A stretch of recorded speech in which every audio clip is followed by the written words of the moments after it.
What's up, St. Christopher's, young men, gentlemen? It's Mr. Flood. I was with you a month ago. Spent the whole day at your school. Better remember me. No big deal if you don't. I'm more concerned. Yeah, of course, you guys remember me. I'm more concerned though that you remember something that I said to you that helped you, that's going to change you for the better, and that you're going to look at people differently. So I wanted to come back with this video, guys, and I always send Mr. Hunter a video after I'm there, and hopefully I might even be sending more. But I want, number one, thank you for the way that you guys treated me. You were great. You were well behaved in the room that we were in, and you laughed at the appropriate times. You were quiet at the appropriate times, which is, I would expect nothing less of St. Christopher's men, boys, men, however you consider yourselves, in sixth grade. I don't know if the seventh and eighth graders are watching this too, but you were great, and it was great to meet all of you, and I'm sure I'll see you again. Second reason for this video is even more important than that, is we all need to be reminded of things. I forget things, you guys forget things, young people, old people, everybody forgets things. And motivation and inspiration, guys, is just like food. You don't live on what you ate a month ago, right? You don't live on what you drank a month ago. You do those things on a consistent basis. Now, people go a long time without motivation and inspiration. Some people go their whole lives without it, which is a terrible thing. I can't imagine that, allowing yourself to be motivated or inspired by other people and stories and things like that. So I want to remind you of the challenges that I gave you. Number one is to look on the inside of people. Don't judge people by the outside.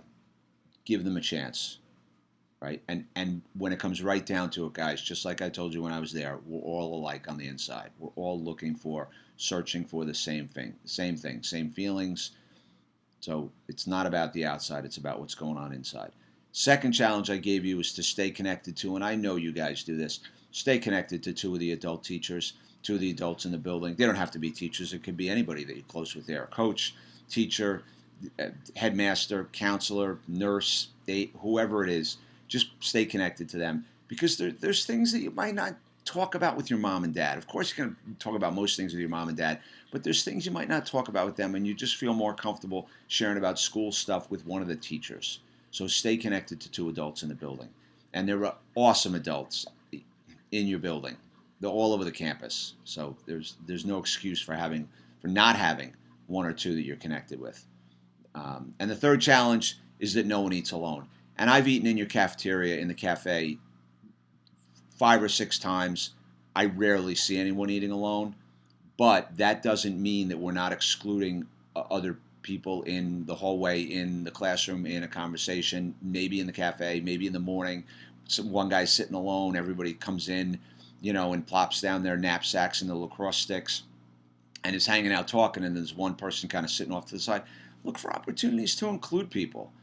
Right? Just look for, just feel, listen to your conscience, your radar, listen to your heart. Man, that guy's, come on over, join us. Just ask people to join you. Be an includer, not an excluder. Be an appreciator and not a depreciator. So those are the messages. And always show up, guys. Just show up for other people, because there'll come a day in your life when you'll need someone, and they will show up for you because you've been doing it on a consistent basis.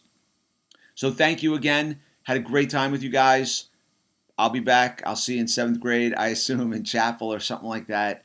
But, be well. Have a great second half to the year. Look out for the new, when you're a 7th grader, look out for the new 6th graders coming in next year. That doesn't mean you can't look out for the 5th graders now in the lower school. Take care of them as well. And be well, guys. I'll see you again. Have a great second half.